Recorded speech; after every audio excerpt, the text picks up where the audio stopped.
Ian Brown, as we said, it's a privilege to actually meet you. You do live in my hometown, or our hometown as well. Hashtag Tucha before, you have so for about 5 or 6 years, but you've done an amazing career. Tell us a little bit about your career and primarily how did you end up getting involved as the designer and the inventor of PrEP hydration? Thanks very much, Pete. As far as a fantastic career, it's been a long one, considering I'm sort of looking at people who are much, much younger than myself. But I got involved back in the 70s and early 80s looking at, if you like, the materials that wind up providing you with energy. And at this particular stage, there was work that was done in Africa originally, looking at what was the major material actually winding up in the large bowel of people. And I became interested because in Australia, we had a wide range of agricultural crops where you could start to look at those particular materials. And what we were finding was that the majority that was getting into the large bowel was starch. Now, how starch got there, since everybody believed that starch just breaks down to glucose, is one thing, but we found that there's a range of these starch materials which grow quite naturally where they don't break down to glucose, they have a lot of other functions in the body as well. And if you go back to traditional diets, there's a lot more of these, what they call resistant starches present. So again, I was doing work inland in New South Wales at that particular stage, and I started to have a look in the early 1980s around all the crops that were being grown to see whether I could find natural sources of these particular resistant starches that could be used. And as it turned out, I found some in what we call high amylose corn. Now, high amylose corn is just one particular kind of corn that's grown. There are two major components in starch. One's called amylose, which is highly branched, and one called amylose, which is quite linear. And the higher you get in the linear material, the amylose, the more resistant it is to digestion and the breakdown of glucose. So what we had was I found, if you like, crops that were naturally grown within various people's, if you like, crops and plants in Australia, and we were able to adapt those such that we could get the starch out and then use it as a way of being able to formulate into foods. So the world's first, and this is again, it's another Australian invention, was in 1994, the world's first resistant starch product was actually put on the market in Wonder White bread as a dietary fiber, because the starch is very, very small, you can't see it, it's white, and it actually increased the amount of fiber that people were consuming, particularly kids, by a huge amount at that particular time. It's still on the market now. But what it led then onto was to say, okay, what are the other things that this can actually do when you look at it as the starches and they move down the GI tract? And we found the very first thing you do is it changed the energy that's actually available to people, because it's not breaking down to glucose immediately. It doesn't have that insulinemic effect that is sometimes a concern, but it does break down, some of it breaks down to glucose very slowly in the small intestine. And that provides you with slow release of energy, which is very important. When it gets to the large bowel, its interaction with the, every person has about 1.5 kilos of bacterial microbiome within the large bowel, which is very important for your health, particularly if it's the right kind.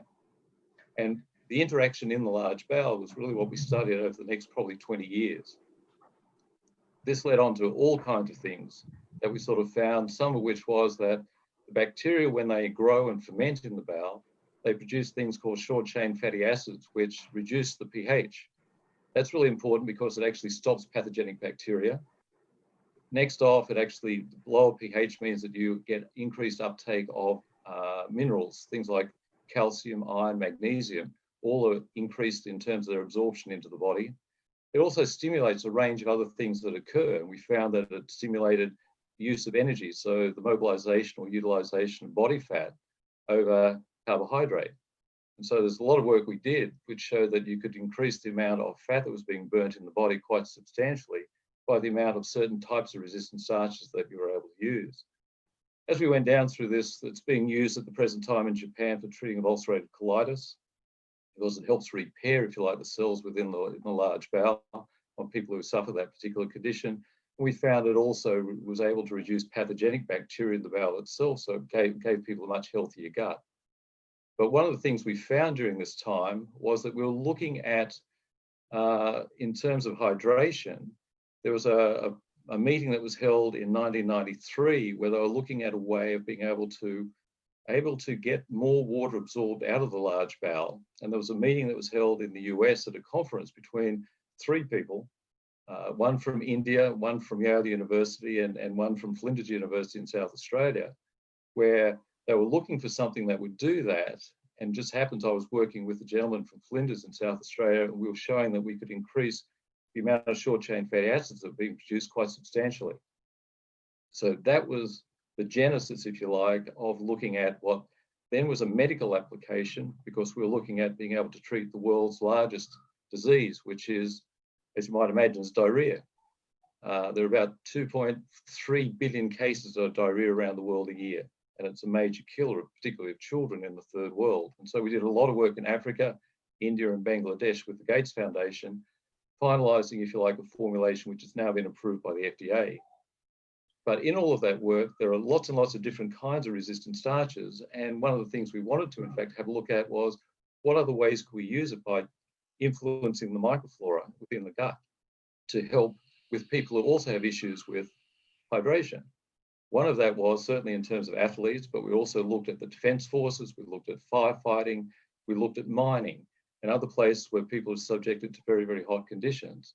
And we found, again, we were able to develop a formulation in conjunction with Yale, Flinders, and Steric Trading in Australia, a formulation or a series of them that can actually be used for that. And that really then became PREPD, which is now patented and was released in 2018, but really on the basis of work that we did with a range of, if you like, sporting people. But one in particular was the Adelaide Crows, where there is now a scientific paper which has been published in the International Sporting Journal, which shows the effect on, if you like, being able to consume PrEP under very hot conditions when you're doing a lot of very, very active work.